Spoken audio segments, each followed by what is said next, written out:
الحمد لله رب العالمين والصلاة والسلام على أشرف الأنبياء والمرسلين نبينا محمد وعلى آله وأصحابه أجمعين ومن تبعهم بإحسان إلى يوم الدين أما بعد يا رسالة 10 موجبات للنجاة السر يا نجا موجة منجدوج السر يا مدانيا منجدوجن يميتقمون رسالة الشيخ عبد الرزاق البدر حفظه الله تعالى የምንማርበት ደርሳችን ነው። በዚህ ደርስ ላይ ዛሬ የምንመለከተው الموجب الرابع አራተኛው መዳንን የሚያጎናጽፈው ስኬታማነትን የሚያጎናጽፈው በዱንያም በአኺራም አራተኛው ነጥብ حفظ اللسان ምላስን መቆጣጠር ምላስን መጠበቅ ነው። فمن وسائل النجاة والسلامة ነጃ ከመውጫ መንገዶች ከመዳኛ መንገዶችና በዱንያም በአኺራም ሰላምን ከምናገኝባቸው መንገዶች ሌላኛው حفظ اللسان ምላስን መቆጣጠር ምላስን መጠበቅ ነው።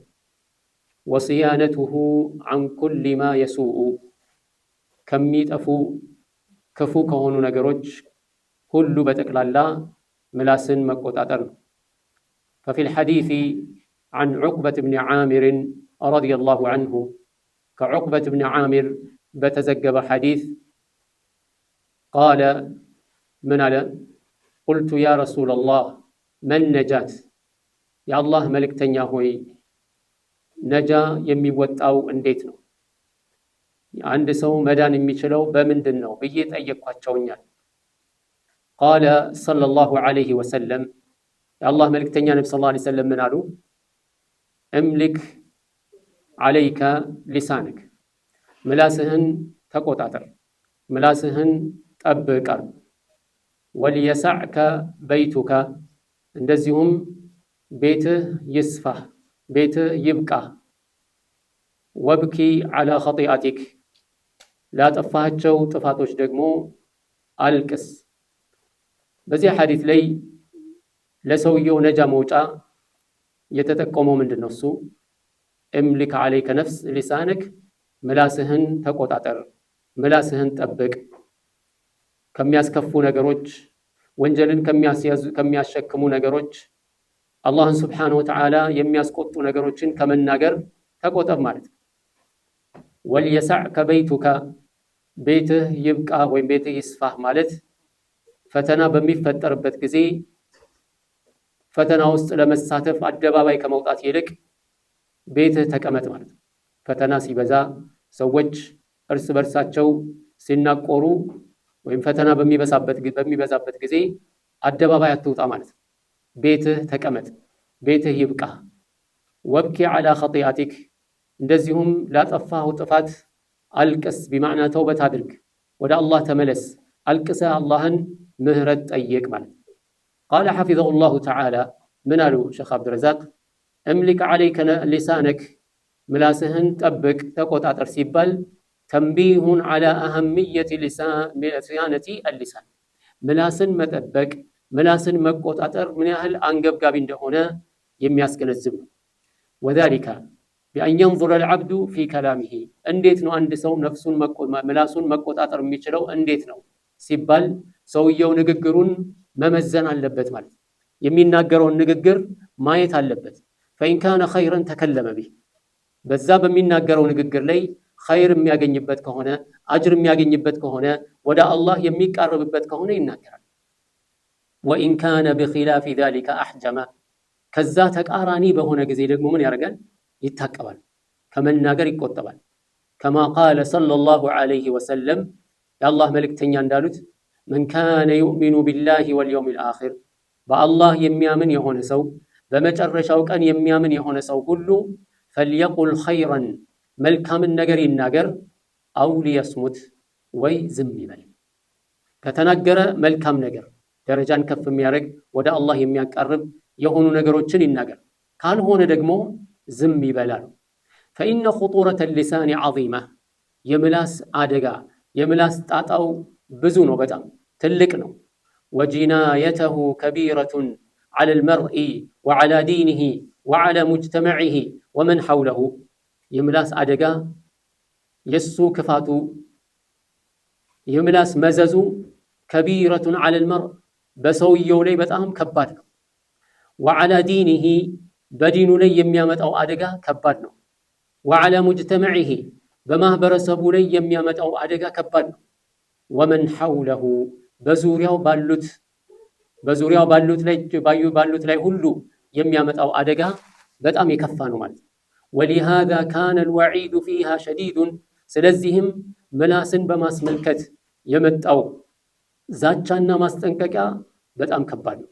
ከማ ቃለ ነቢዩ ሰለላሁ ዐለይሂ ወሰለም የአላህ መልእክተኛ ነቢዩ ሰለላሁ ዐለይሂ ወሰለም እንዳሉት ኢነል ዐብደ ለየተከለሙ ቢልከሊማ ሰውየው አንዲትን ቃል ይናገራል። ከሊማ ቢማዕና አንድ ቃል ማለት አንዲት ወርድ ማለት አንድ ቃል ይናገራል። ማ የተበየኑ ፊሃ ያንን የሚናገረውን ቃል ምንም ግምት ሳይሰጠው ማለት ነው። ሊያመጣብኝ የሚችለው ነገር ምንድን ነው ብሎ ሳይጠነቀቅ ሳያጠና ይናገራል። የዚሉ ቢሃ ፊናር በዛች አንድ ቃል ማለት በዛች አንድ ቃል ይወርዳል በጀሃነም እሳት ውስጥ አብዐደ ሚማ በይነ አልመሽሪቂ ወልመግሪብ በፀሐይ መውጫና በፀሐይ መግቢያ በምስራቅና በምዕራብ መካከል ያለውን ርቀት ያህል ጀሃነም ውስጥ ይወርዳል ማለት አንድ ቃል ተናግሮ ያቺ ቃልን ምንም ግምት ሳይሰጣት ቦታ ሳይሰጣት ትጠቅመኛለች ወይስ ትጎዳኛለች ብሎ ሳያጣራ ዝም ብሎ የተናገራት ቃል ከምስራቅ እስከ ምዕራብ ያለ ርቀት ያህል ጀሃነም ውስጥ ይወርዳል ወደታች ማለት ወለማ ካነት النجاة مرتبطة ارتباطا وثيقا باللسان ልክ እንደዚሁ የሰው ልጅ ነጃ መውጫው መዳኛው ደግሞ ከምላስ ጋር ያለው ትስስር በጣም የላቀና ከፍተኛ በሆነ ጊዜ ነጃ መውጫው مرتبطة ارتباطا وثيقا በጣም በአስተማማኝ ሁኔታ በኃይለኛው ያለው ትስስር በጣም የላቀና የከበደ በሆነ ጊዜ تعلقت جميع أعضاء البدن به አካላቶች ሁሉ በጠቅላላ በምላስ ላይ ነው የሚንጠለጠሉት ማለት ምላስን ነው አጥብቀው የሚይዙት في مصيرها ይሄ የሰውነት አካል መሄጃው መዳረሻው መጨረሻው የት ነው የሚለውን ለማወቅ ሁሉም አካላቶች የሚንጠለጠሉት በምላስ ላይ ነው። قال صلى الله عليه وسلم يا الله መልእክተኛ ነብዩ ሰለላሁ ዐለይሂ ወሰለም ምን አሉ? إذا أصبح ابن آدم የሰው ልጅ ባነጋ ጊዜ የሰው ልጅ ሲነጋለት በነጋ ጊዜ فإن الأعضاء كلها አካላቶቹ ሁሉ በጠቅላላ እጁ እግሩ አይኑ ሁለመናው አካላቶቹ ሁሉ በጠቅላላ كلها تكفر اللسان ምላስን ያስተባብላሉ ማለት ሁሉም በጠቅላላ በምላስ ላይ ይተባበራሉ ማለት ምላስን ያስተባብላሉ።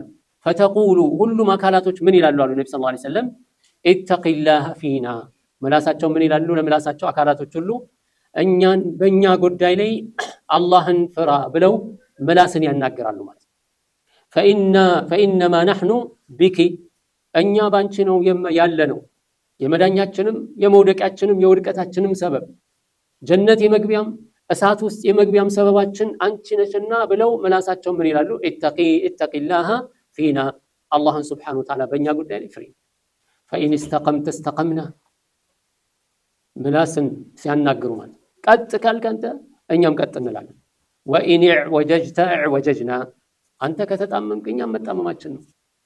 ምላስ ነው ዋናው። የምላስ ጉዳይ ሰውን አዘቅት ውስጥ ይወረውራል ማለት فحفظ اللسان وصيانته ምላስን መቆጣጠር ምላስን መጠበቅ ملاك الخير كله في الدنيا والآخرة በዱንያም በአኺራም ኸይር የተባለ ነገርን ሁሉ ማግኘት የሚቻለው ማካበት የሚቻለው በዛ ነው።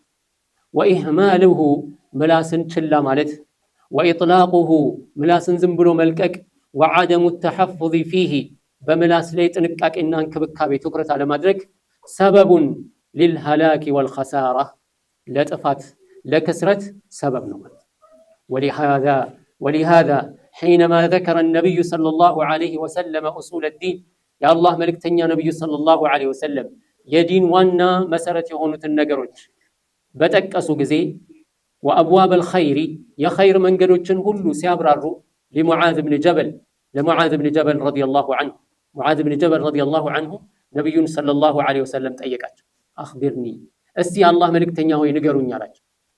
ጀነት የሚያስገባኝ ከጀሃነም የሚያርቀኝ ነገር ምንድነው? እሱ ጀነት እንድገባ ሰበብ የሚሆነኝና ወደ ጀሃነም እንዳልገባ ጀሃነም እንዳልወርድ የሚጠብቀኝ ነገር ምንድነው ንገሩኝ ብሎ ጠየቃቸው ሙዓዝ ብን ጀበል ረዲየላሁ ዐንሁ። የአላህ መልእክተኛ ምን አሉ? ቃለ ለቀድ ሰአልተ ዐን ዐዚም ትልቅ የሆነ ነገር ነው የጠየቅከው፣ በጣም ትልቅ የሆነ ነገር ነው የጠየቅከው። ወኢነሁ ለየሲሩን ዐላ መን የሰረሁ ላሁ ለህ በሐዲስ ላይ እንደተጠቀሰው ማለት ነው። ይሄ ደግሞ በጣም አላህ ላገራለት ሁሉ ምንድነው ቀላል ነው። አላህ ላገራለት ሁሉ ቀላል ነው። ይኸው ምንድነው እሱ ተዕቡዱላህ ወላ ቱሽሪኩ ቢሂ ሸይአ አላህን መገዛት በአላህ ላይ ምንም ላለማጋራት፣ ወቱቂም ሰላት ሰላትን ልትሰግድ፣ ወቱእቲ ዘካት ዘካትን ልትሰጥ፣ እንደዚሁም ወተሱመ ረመዳንን ልትጾምና ወተሑጀል በይት የአላህን ቤት ልትጎበኝ ነው። ከዛ ምን አሉት? አላ አድሉከ ዐላ አብዋቢል ኸይር ኸይር መንገድ ምን እንደሆነ ልጠቁምህ እንዴ? አስሶሙ ጁና ጾም ማለት ጋሻ ነው፣ መጠበቂያ መከላከያ ነው። ሰደቃ ወሰደቀቱ ትጥፊኡል ኸጢአ ሰደቃ የምትሰጥ ከሆነ ወንጀልህን ያጠፋልሃል፣ ያብስልሃል። ከማ ዩጥፊኡል ማኡ ናር ውሃ እሳትን እንደሚያጠፋው ማለት ነው። ወሰላቱ ረጁሊ ፊ ጀውፊል ለይል ሰውየው በሌሊት ተነስቶ ሰላት መስገዱ፣ እነዚህ ሁሉ ምንድናቸው? አብዋብል ኸይር ናቸው፣ የኸይር መንገዶች ናቸው እያሉ ዘረዘሩለት ነብዩ ሰለላሁ ዐለይሂ ወሰለም። የነገሮች ሁሉ ቁንጮው ምንድነው? እሱ ረእሱል አምሪ አልኢስላም ወዐሙዱሁ የነገሮች ሁሉ ዋናው ምንድነው? ኢስላም ነው። ምሰሶው ደግሞ ሰላት ነው። ወይ ዋናው ደግሞ የላይ ጉልላቱ የሚያምርበት ደግሞ በምንድነው? እሱ በጂሃድ ነው። ከዛ የአላህ መልእክተኛ ነብዩ ሰለላሁ ዐለይሂ ወሰለም ምን አሉት? አላ አድሉከ ቢሚላኪ ሃዛ ኩሊሂ ይሄንን ሁሉ እንድታገኝ የሚጠቅምህ ነገር ምን እንደሆነ ልንገርህ። ይሄንን ሁሉ ኸይር ነገር እንድትሰበስብ እንድትቆጣጠር የሚያደርግህ የዚህ ሁሉ ዋናው ቁልፉ ምን እንደሆነ ልንገርህ ወይ አሉት።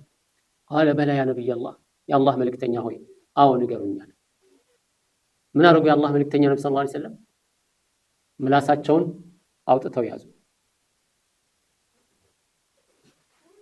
ምላሳቸውን እንደዚህ ይዘው ምን አሉት? ኩፍ ዐንከ ሃዛ ይህችን ምላስህን ተቆጣጠራት አሉት። እንግዲህ ምላስ አደጋው ምን ያህል እንደሆነ በዚህ ነው የምንመለከተው። የዚህ ሁሉ መቆጣጠሪያው ምንድነው? ምላስ ነች። ይህችን ምላስህን ተቆጣጠራት አሉት ሰለላሁ ዐለይሂ ወሰለም።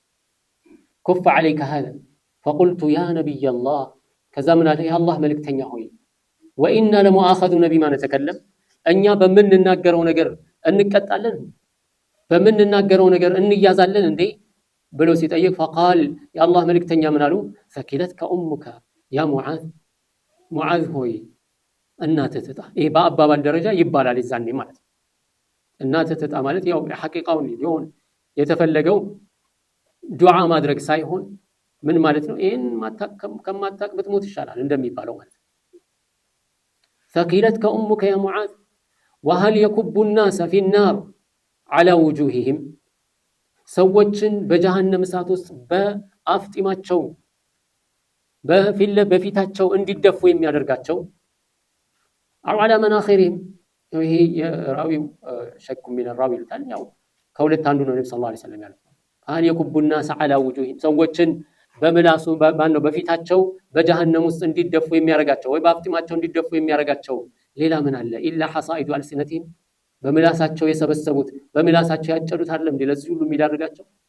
ሲናገሩ እየዋሹ እያታለሉ እየተሳደቡ ሰውን እያሙ ሰውን ከሰው ጋር ወሬ እያመላለሱ እያጋጩ በጣም ብዙ የሆኑ የሚሰሩ ነገሮች አሉ በምላስ ብቻ። አንድ ሰው በምላሱ በጣም ብዙ ጦርነት ከፈታል። ጦርነት ወሬ ከፈት ማነው ጦር ከፈታው ወሬ ፈታው እንደሚባለው ምንም ኃይል ሊበትነው የማይችለውን ምንም ኃይል ሊሰራው የማይችለውን ነገር ምላስ ይሰራል። ሰዎች ከሰዎች ጋር ጦርነት ይከፍታሉ በምላስ ምክንያት። በአንድ ወቅት ላይ የነብዩ ሰለላሁ ዐለይሂ ወሰለም ሰሐባዎች አላህ ሱብሓነሁ ወተዓላ ነብዩ ሰለላሁ ዐለይሂ ወሰለም መዲና ከተሰደዱ በኋላ በሳቸው አማካኝነት ለ100 ዓመት የሚጣሉ የነበሩትን ምን አደረገ? አላህ ሱብሓነሁ ወተዓላ በነብዩ ሰለላሁ ዐለይሂ ወሰለም አማካኝነት አስማማቸው። 100 ዓመት ሙሉ በጎሳ ሲጣሉ ማለት ነው። የመዲና ሰዎች አውስና ኸዝረጅ ተብለው በዘር ሲፋጩ ነበር ለ100 ዓመት። ነብዩ ሰለላሁ ዐለይሂ ወሰለም ከመጡ በኋላ አስማምተው አንድ አድርጓቸው በላ ኢላሃ ኢለላህ በተውሂድ ተስማምተው ወንድማማቾች ሆኑ። አላህ እንዳለው ወኩንቱም ዐላ ሸፋ ሁፍረቲን ሚነ ናሪ ፈአንቀዘኩም ሚንሃ ወዝኩሩ ኢዝ ኩንቱም አዕዳአን ፈአለፈ በይነ ቁሉቢኩም። ጠላት እንደነበራችሁ ሁሉ አስታውሱት፣ አላህ ነው በልባችሁ መካከል ያስማማው እንዳለው ማለት። ከዛስ ሁለት አንሳሮች የመዲና ሰዎች አንዱ ከአውስ አንዱ ከኸዝረጅ ቁጭ ብለው እያለ አንድ ይሁዲ መጣ መሀላቸው ገብቶ ወሬ ጀመሩ። ሲያወሩ ምን አለ? እናንተ እኮ አውሶች በጣም ጎበዞች ናችሁ በጦርነት ያኔ እንዴት አድርጋችሁ ኸዝረጆችን ታንበረከኳቸው እንደነበረ ምናምን እያለ እነዚህን ሰዎች ወሬ እንትናቸውን ማውራት ጀመረ። አረ የእናንተ ደግሞ በዚህ ቦታ ላይ እናንተ ደግሞ ያረጋችሁት እያለ ይሄንንም ሲያወር አረ እኛም ብሳለን እኛንን እንጂ እንደዚህ ያርግናችሁ ምናምን ብለው እየተንጫጩ ከዛ በኋላ ተነሱ ይጣሉ ማለት። ሁለት ሰው ተመታቱ። ሁለቱም የራሱን ጎሳ ጠራ ማለት። የራሱን ጎሳ ጠርተው ሁለቱም ተሰባስበው አንድ ላይ ፊት ለፊት ቆመው ጦር ተማዘው ሊጣሉ ፊት ለፊት ቆሙ። የአላህ መልእክተኛ ነብዩ ሰለላሁ ዐለይሂ ወሰለም ድረሱ ተብሎ ተጠሩ። ጋቢያቸው መሬት እየጎተቱ ነው የመጡት ነብዩ ሰለላሁ ዐለይሂ ወሰለም መሀላቸው ገብተው የአላህ መልእክተኛ ነብዩ ሰለላሁ ዐለይሂ ወሰለም አላህን እንዲፈሩ ምን እየሆናችሁ ነው? ይሄ ነው እንዴ እንደዚህ ነው እንዴ ምናምን ነብዩ ሰለላሁ ዐለይሂ ወሰለም ምክር ላይ ወዐዝ ሲነግሯቸው አላህ ጀነትን ያዘጋጀላት በላ ኢላሃ ኢለላህ አንድ ያረጋችሁ ይሄ ሁሉ ወንድማማችነት በጣም ብዙ ነገር አነሱላቸው ነብዩ ሰለላሁ ዐለይሂ ወሰለም።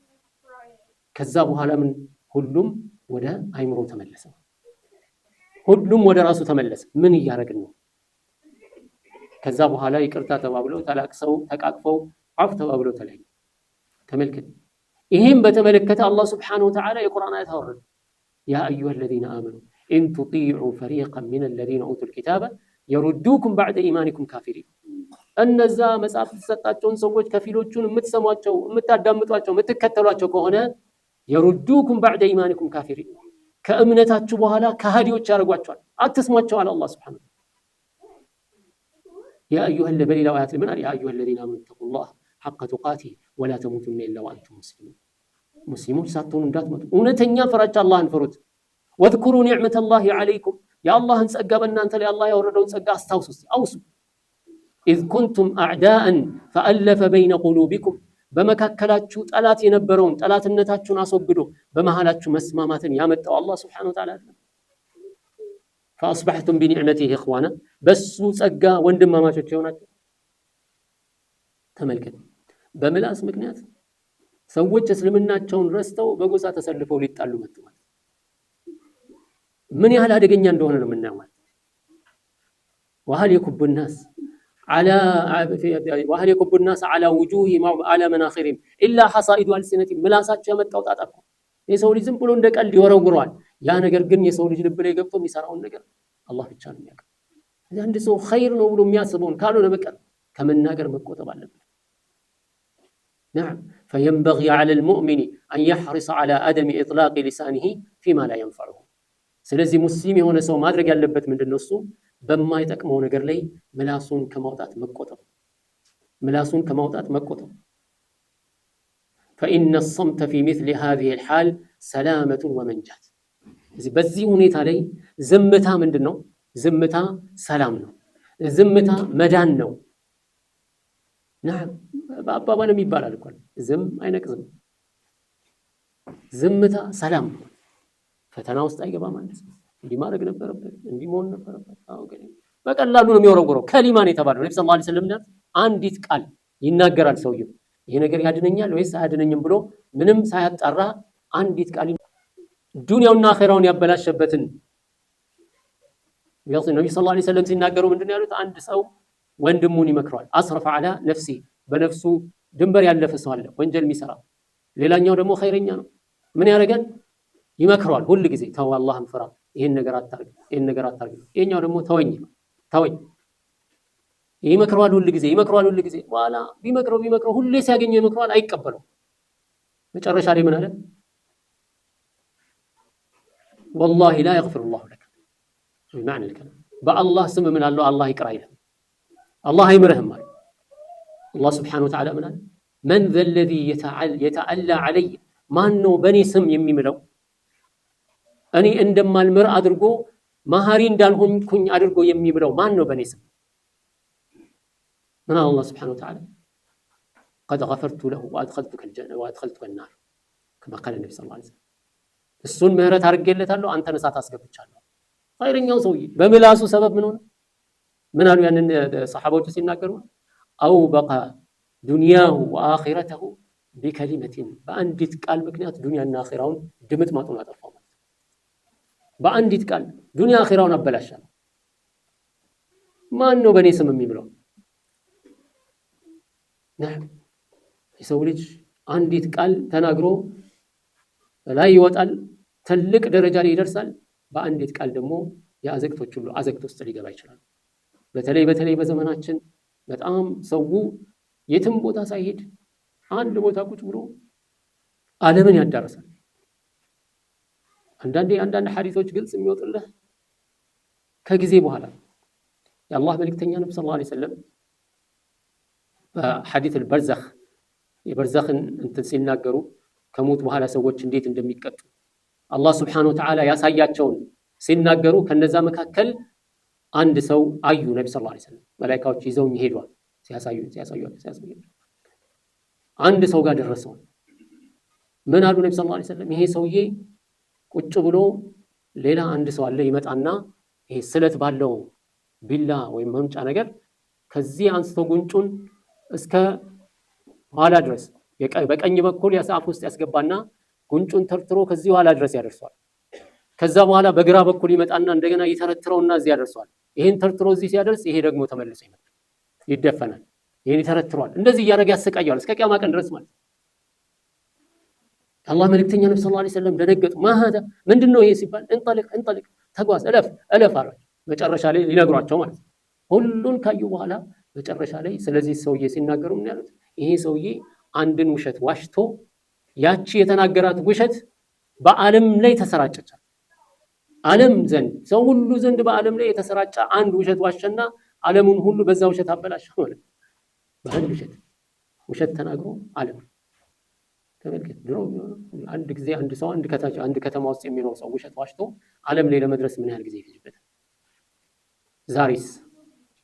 ዛሬ የትም መሄድ አያስፈልግም። ቤቱ ቁጭ ብሎ ማይክ አጠገቡ አስቀምጦ ካሜራ ፊት ለፊቱ አስቀምጦ የሆነ ነገር ይወረውራል። እቺ በቃ ዓለም ላይ ትደርሳለች። ሰው በደቂቃ ተቀባብሎ እሱ ደስ ይለዋል። ሚሊዮን ቪው አገኘው፣ 2 ሚሊዮን ይሄን ያህል ህዝብ ቪው አገኘልኝ እያለ ደስ ይለዋል። ነገር ግን ምን እየሆነ ነው? አኺራውን እያበላሽ። ስለዚህ ይሄ በጣም አደገኛ የሆነ ነገር ነው። በተለይ በዘመናችን በቀላሉ አንድ ሰው የሆነ ውሸት ይዋሻል፣ የሆነ ነገር ፈብርኮ ይናገራል፣ አለቀ። ግምት እኮ ነው ሰዎች የሚናገሩት። ሀታ ዜና ራሱ ምን ነው የሚባለው? ዜና ሲወራ 20% ነው እውነት፣ ሌላው ምንድነው? እሱ መላምት ነው ሊሆን ይችላል ተብሎ የ20% ወይ 30% ይይዛል። ውሸት አለው በዛ ላይ የሚጨመርበት። ይሄ ሁሉ ተደምሮ ነው 100% የሚሆነው። ዜና 100% እውነት የሚባል ዜና የለም። ዜና ማለት ካሜራ ቪዲዮ እየቀረጹ እያሳዩ ይሄው ቪዲዮን አላየም እውነት እኮ ነው ይሏል።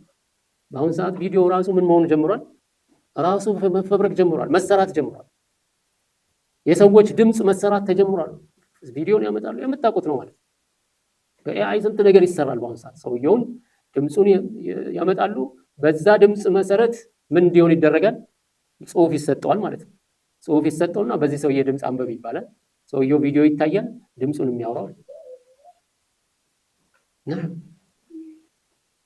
እዚህ ውሸትን አንድ ሰው ዝም ብሎ ከመሬት ተነስቶ ይፈጥርና ይዋሻል። ዱንያ ለማትረፍ ነው። ዱንያውንም አኺራውንም ያበላሻል። ስለዚህ ሰምት ዝምታ ወርቅ ነው ማለት ነው። كما صح بذلك عن النبي صلى الله عليه وسلم أنه قال يا الله ملكتني النبي صلى الله عليه وسلم እንዳሉት በሐዲስ ላይ من صمت نجا ዝም ያለ ሰው ዳና። ዝም ካልክ አንተ ይሄን አወራ ሚል የለም። ምን አልክ? ምንም አልተናገር አለቀ። ከተናገረ ሰውየው ለዛ ለተናገረው ነገር ሌላ ማብራሪያ ሊጠየቅ ነው ማለት። እንዲህ ብለህ ነበር ምን ማለት ፈልገህ ነው? ለማለት የፈለኩት ብሎ እሱ ችግር ውስጥ እንዳይገባ እንደገና ሌላ ውሸት ይዋሽ። ዝም ካለስ በቃ አንተ ምን ብለህ ነበር? ምንም አለቀ። የሚቀጥል ጥያቄ ሁለተኛ ጥያቄ የለም ማለት ነው። አንድ ከተናገረ ሰውየው ለዛ ጥያቄ ለዛ ለተናገረው ንግግር ብዙ ጥያቄ ሊመጣበት ይችላል። ኸይር ከሆነ ማውራት فليقل خيرا او ليصمت ኸይር ነገር ይናገር ወይም ዝም ይበል። ዝም ማለትን የመሰለ ነገር የለም ማለት ነው። ቀጣዩ ምን ይላሉ ረሂመሁላህ ሐፊዘሁላህ ተዓላ الموجب الخامس አምስተኛው የመዳኛ መንገድ الفرار من الفتن ከዚህ ከቀድሙ ጋር የተያያዘ ነው። الفرار من الفتن አምስተኛው ሰውየው ነጃ የሚወጣበት መንገድ ነው። ፊትና ባለበት ቦታ ሁሉ መሸሽ፣ ከፊትና መሸሽ ነው። ምንድነው እስቲ የሆነው ብሎ አንድ ሰው ማጣራት ከጀመረ ምን ይሆናል? እቺ ፊትና ተስበዋለች ማለት ነው። ፊትና ሲፈጠር ምንድነው ብሎ የተንጠራራ ሁሉ ምን ይሆናል? እዛ ፊትና ውስጥ መውደቁ አይቀርም። ወይ ደጋፊ ይሆናል ወይ ተቃዋሚ ይሆናል። ስለዚህ ወይ ከደጋፊዎች ይሆናል ወይ ከተቃዋሚዎች ይሆናል። አይቀርም። አስተያየት መስጠቱ አይቀርም። አስተያየት ሲሰጥ ደግሞ ሌላ እሱን የሚቀረነው ይኖራል። ከዛ ሰውዬ ጋር ሲጨቃጨቅ ሶስተኛ ሰው ይመጣል፣ አራተኛ ሰው ይመጣል። እሱ አመለካከቱ እንዲህ ነው ይባላል። ከዛ የራሱን አመለካከት ደግሞ በግልጽ ለማራመድ አደባባይ ይወጣል። ማፈር የሚባል ነገር ይቀራል፣ ይሉኝታ የሚባል ነገር ይቀራል። አለቀ። ፈተና ውስጥ ጥቅልል ብሎ ይገባል። ናም ፊትና እንደዚህ ነው። ፊትና ሲፈጠር የተደበቀ ለዚህ ነው የአላህ መልእክተኛ ነብዩ ሰለላሁ ዐለይሂ ወሰለም ምን ያሉት? ወልየሰዑከ በይቱክ ወልየሰዕከ በይቱክ ቤትህ ይስፋ። በቃ ቤትህ ቁጭ በል ፈተና ካለ። ስለዚህ ኢነ الفرار من الفتن والابتعاد عنها ከፊትና መራቅ ከፊትና መሸሽ وإغلاق الأبواب دونها ፊትና በሚፈጠርበት ጊዜ በርህን ከፊትና ወደ መከላከል በርህን መዝጋት منجاة للعبد في الدنيا ويوم القيامة በዱንያም የቂያማ ቀንም ነጃ የሚወጣበት ነው። وسلامة لدينه ودنياه ዲኑንም ዱንያውንም ሰላም የሚያገኝበት በዚህ ነው። وقد دلت على ذلك نصوص عديدة ይህም በተመለከተ በጣም ብዙ ማስረጃዎች አሉ። منها ما تقدم ቀደም ሲል ያየነውን ብንመለከት حديث عقبة بن عامر رضي الله عنه የعقبة بن عامر حديث ቀደም ያየነው عندما قال يا رسول الله من نجات يا الله መልእክተኛ ሆይ መዳኛው መንገዱ ምንድነው? እንዴት ነው ምድነው የምተርፈው ከአላህ ቁጣ ከጀሃነም ምተርፍበት መንገድ ምንድነው ብሎ ሲጠይቅ ምንድነው ያሉት ነብዩ ሰለላሁ ዐለይሂ ወሰለም? قال املك عليك لسانك ምላስህን ተቆጣጠር፣ ምላስህን ጠብቅ። وليسعك بيتك ፈተና ሲፈጠር ደግሞ ቤትህ ይስፋ፣ ቤትህ ይስፋ። ብዙ ሰዎች ፈተና ሲፈጠር ቤታቸው ይጠባቸው ይጨናነቃሉ። ስለዚህ ምን ይሆናሉ? በር ከፍተው ይወጣሉ። በር ከፍተው ሲወጡ አንድ ውስጥ ይገባሉ ማለት ነው። ማነው ሐቀኛ ማነው አያውቁት። ይሄ ነው ፈተና፣ አደገኛ ፈተና ማለት ይሄ ከቅጣዕ الليل المظلم ያሉት ነብዩ ሰለላሁ ዐለይሂ ወሰለም ልክ እንደ ድቅድቅ የሌሊት ጨለማ ሆኖ ነው የሚመጣው ፊትና ሲመጣ። ያ ማለት ምን ማለት ነው? አንድ ሰው ድቅድቅ በሆነ የሌሊት ጨለማ ውስጥ ሲሆን ብርሃን የሌለበት ድቅድቅ ጨለማ ውስጥ ምን መለየት ይችላል አንድ ሰው? መለየት የሚችለው ነገር አለ? የለም እኮ። ድቅድቅ ጨለማ ሌሊት የሌሊት ድቅድቅ ጨለማ ውስጥ ሆኖ አንድ ሰው መጥቶ አይኑን ቢወጋው ማወቅ አይችልም። ከፊት ለፊት ያለው እንቅፋት ነው ወይንስ አስፋልት ነው አያውቀውም። ገደል ነው ወይስ ጤናማ መንገድ ነው አያውቀውም። ጨለማ ነው፣ ምንም ማየት አይቻልም። ፊትና እንደዛ ሆኖ ይመጣል ያሉት ነብዩ ሰለላሁ ዐለይሂ ወሰለም። ፈተና ሲመጣ እንደዛ ነው። ማነው ሐቀኛ ማነው ጥፋተኛ የሚለውን መለየት አትችልም። ዒልም ያለው በዕልም የተጠበቀ ሰው ብቻ ሲቀር ነው። ዒልም ላይ ያለ ሰው ምን ይሆናል? ፊትና ገና ስትመጣ ነው የሚያውቃት። ጃሂሉስ ካለፈ በኋላ እንዲህ ነበር እንዲህ ማድረግ አልነበረብንም ማለት ነው። በቃ እሳቸው የተናገሩት ትክክል ነበር ማለት ነው። እኛን ስተተኛ ሁሉ ነገር ካበቃ ከወደመ የሞተው ከሞተ የቆሰለው ከቆሰለ የተሰባበረው ከተሰባበረ በኋላ ማለት ነው። نعم وليسعك بيتك ቤትህ ይስፋ። ፊትና ሲኖር ሮጣ አትውጣ። ወብኪ على خطيئتك ለወንጀልህ ደግሞ አልቅስ። ያ አላህ ምን ታረገኝ ይሆን? ያ አላህ ማረኝ፣ አጥፍቻለሁ፣ ይቅር በለኝ ብሎ አንድ ሰው እያለቀሰ አላህን መለመን አለበት። فقوله وليسعك بيتك የሚለው ምንድነው? معناه أن يحرص المرء على لزوم بيته ሰውየው ቤቱ መቀመጥ እንዳለበት ቤቱ በመቀመጥ ላይ ትኩረት መስጠት እንዳለበት ላ ሲየማ በተለይ ደግሞ عندما تشرئب الفتن ፊትና ገና ብቅ ማለት ሲጀምር ሲነሳሳ ማለት ነው። ፊትና በደንብ እየተጋጋለ ሲሄድ የዛኔ ነው መጠንቀቅ ያለበት። ليكون بعيدا عن استشرافها ያቺ ፊትና ምን ደረሰች እያለ ሊያጣራ ከመሄድ መጠንቀቅ ማለት ነው።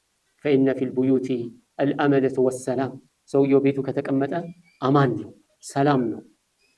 للمرء من الفتن ለሰውየው ከፊትና መጠበቂያ ሰላም መውጫው ይሄ ነው።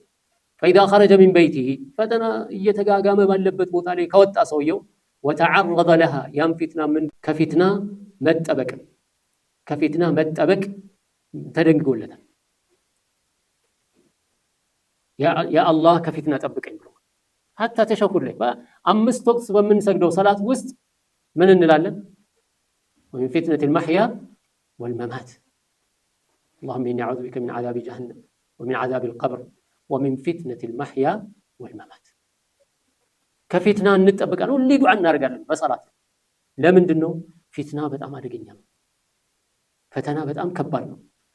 ለዚህ ነው የአላህ መልእክተኛ ነብዩ ሰለላሁ ዐለይሂ ወሰለም በሰሒህ ሐዲስ እንደተዘገበው عن النبي صلى الله عليه وسلم قوله لأصحابه تعوذوا بالله من الفتن ከፊትና በአላህ ተጠበቁ። ያ አላህ ፊትና ውስጥ አታስገባን፣ ፈተና ሲመጣ ጠብቀን ብላችሁ ዱዓ አድርጉ ነው። ما ظهر منها وما بطن ስውር የሆነ ድብቅ የሆነ ፊትናም ይሁን ግልጽ የወጣም ፊትና ቢሆን ያ አላህ ከሁሉም ፊትና ጠብቀን። ይሄማ ግልጽ ነው ነገር እኮ ነው ጥፋተኛ፣ ይሄማ ግልጽ ነው እነዚህ ናቸው ምናምን የሚል ነገር ውስጥ እንዳትገባ። ፊትና ከሆነ ግልጽ የሆነ ፈተናም ይሁን ስውር የሆነ የማይታይ ፈተና ተጠንቀቅ ነው። وقد استجد في هذا الزمان أجهزة حديثة በአሁን ዘመን በርግጥ ብዙ አዳዲስ ነገሮች አሉ። ከነዛም መካከል ይሄ በዘመናችን የመጣው አዳዲስ መሳሪያ ማለት ነው። قد توجد مع المرء في بيته ቤት ተቀመጠ ብሏል ሰውየው፣ ቤቱ ቁጭ ብሏል። ፈተናው ደግሞ ቤቱ ነው የሚመጣው፣ ቤቱ ቁጭ ብሎ ማለት ነው። نعم አይ ሰዎች እኮ ቤት ናቸው ማለት ከሁሉም ነገር ራቁ ነበረ ድሮ። አሁን እንደውም ሰውየው ወጥቶ በስራ ቢዚ ሲሆን ይሻላል። نعم ቤቱ ቁጭ ሲል በቃ ምንም ይሰራው ነው። نعم እዚህ ቤት የምንቀመጥ ከሆነ ይሄን ነገር ትኩረት ውስጥ ማስገባት አለበት።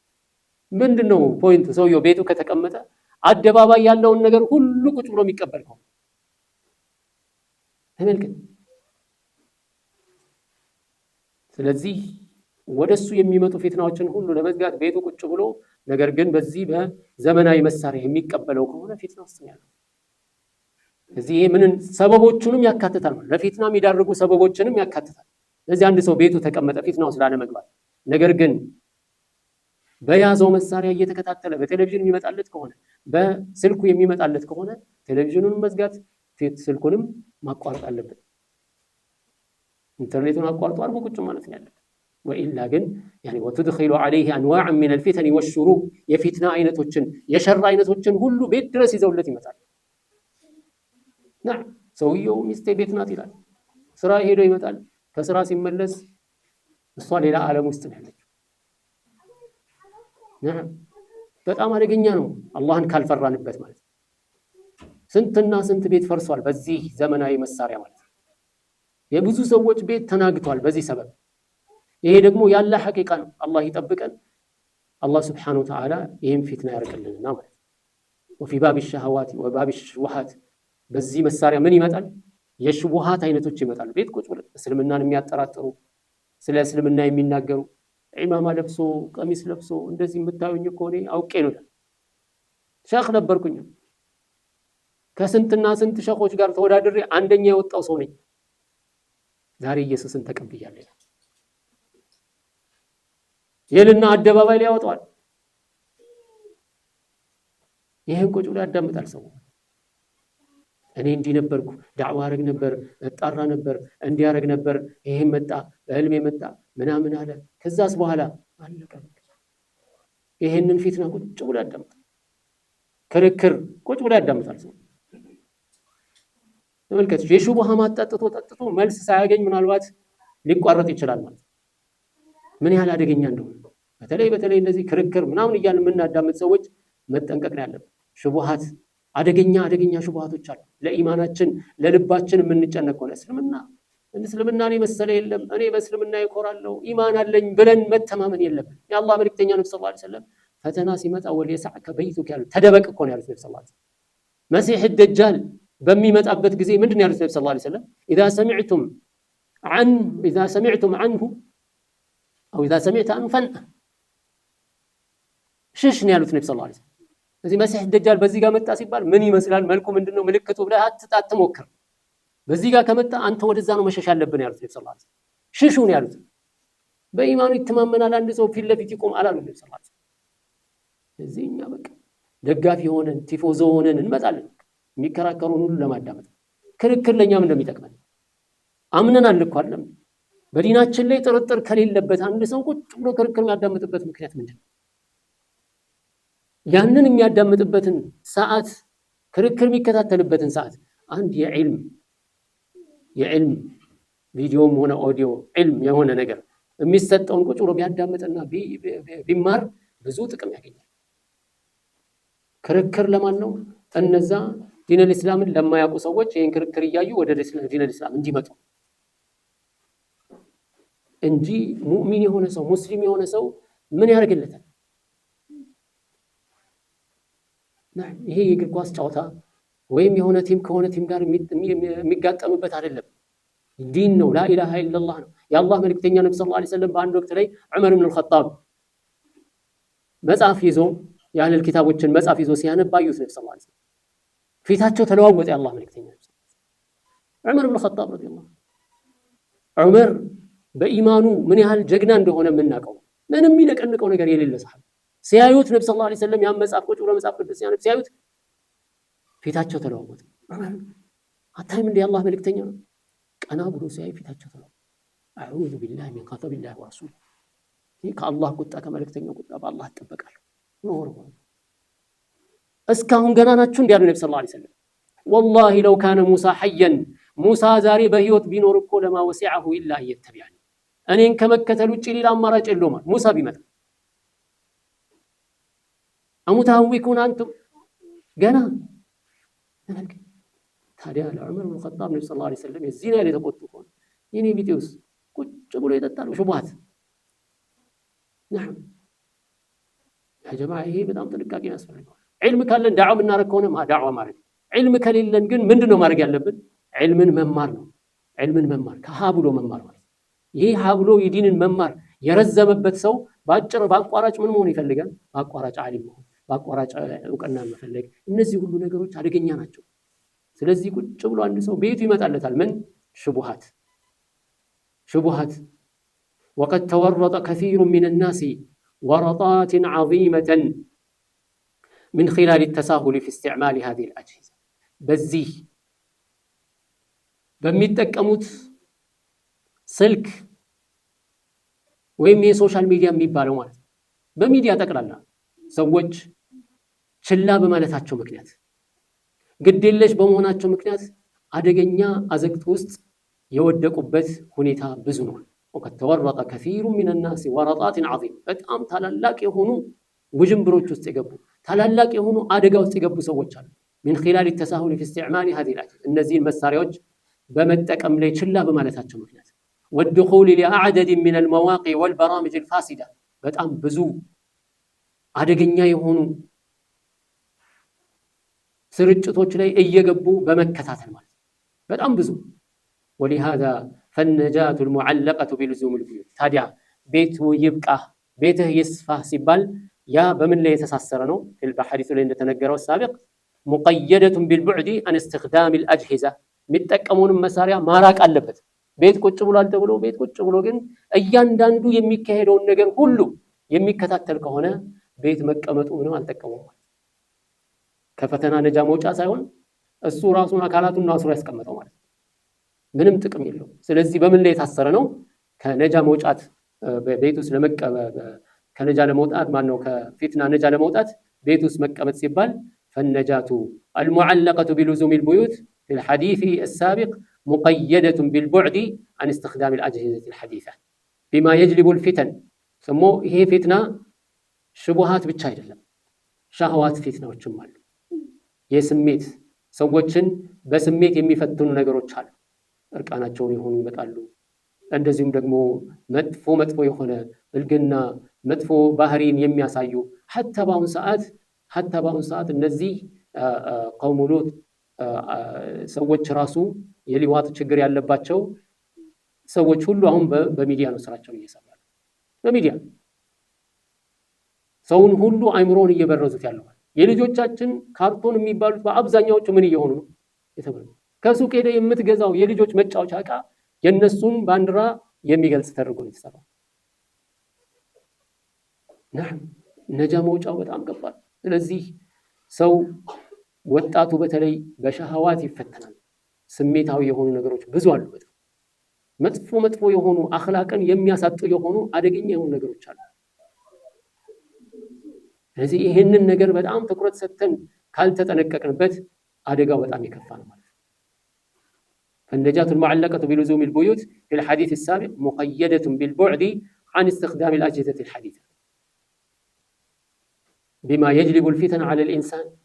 ሰዎች ላይ ፊትና ይዞ የሚመጣባቸውን ነገር በማስወገድ ማለት ነው። ويضيع عليه أخلاقه ስነ ምግባርን የሚያበላሽ ወዱንያሁ ወአኺረተሁ ዱንያውን አኺራውን የሚያበላሽ والخسارة حينئذ عظيمة የዚህን ጊዜ ኪሳራው ምንድነው? ከባድ ነው። ኪሳራው በጣም የላቀ ነው የሚሆነው። ከባድ ኪሳራ በቤተሰብ ላይ በማህበረሰብ ላይ በኡማው ላይ የሚደርሰው ኪሳራ በጣም ከባድ። ጸባይ ይወራረሳል። ነው ማነጋገርም ተብሏል እኮ ከአህያ ጋር የዋለች ጊደር እንደተባለው ውሎ ነው።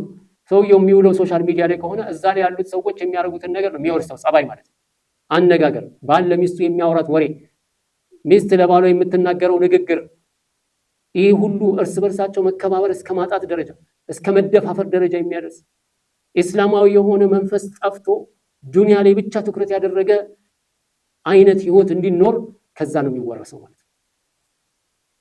መጥፎ ስነ ምግባርን የሚወረሰው በዛ። ስለዚህ መጠንቀቅ ያስፈልጋል። فالسعادة والنجاة في تجنب الفتن فتنان በመራቅ ላይ ደስታ አለ፣ እድለኝነት አለ። በዱንያም በአኺራም አትራፊ መሆን ይገኛል። والسلامة من شرها ከሸር ከፊትና ሸር መጠበቅ ይገኛል ማለት ነው። كما قال النبي صلى الله عليه وسلم يا الله ملكتኛ ነብይ صلى الله عليه وسلم ምን አሉ? إن السعيد لمن جنب الفتن ሰዓዳ የሚገኘው ደስታ እድለኝነት በዱንያም በአኺራም ስኬታማነት የሚገኘው ፊትናን በመራቅና ከፊትና አደጋዎች በመጠበቅ ነው ማለት ነው። አላህ መልእክተኛ ነብዩ ሰለላሁ ዐለይሂ ወሰለም ምናሉ? ኢነ ሰዒዳ እድለኛ ደስተኛ ማለት በዱንያም በአኺራም አትራፊ ማለት ማን ነው? እሱ ለመን ጁኒበል ፊተን ፊትናን የተጠበቀ ሰው። ፊትናን የተጠበቀ ሰው እንዳየነው ፊትና ሁለት አይነት ነው። ፊትነቱ ሸሃዋት አለ፣ ፊትነቱ ሹቡሃት አለ። የሹቡሃት ፊትና አለ፣ የሸሃዋት ፊትና አለ። ሹቡሃት ማምታቻዎች ናቸው፣ ሰውየውን በዲኑ ላይ እንዲጠራጠር የሚያደርጉ። ሸሃዋት ደግሞ ስሜታዊ የሚያደርጉና ስሜቱን ተከትሎ የፈለገውን ነገር እንዲያደርግ የሚገፋፉ የሆኑ ፊትናዎች አሉ። ከነዚህ ፊትናዎች የሚጠበቀው አንድ ሰው በምንድነው? በአላህ ሱብሓነሁ ወተዓላን በመፍራትና ከነዚህ ለፊትና ሰበብ ከሆኑ ነገሮች ሁሉ በመራቅ ነው ማለት ነው። ናም አላህ ሱብሓነሁ ወተዓላ ንግግሮችን ሰምተው ሐቅን የሚከተሉ ሰዎች አድርገን። وصلى الله وسلم على نبينا محمد وعلى آله وصحبه أجمعين.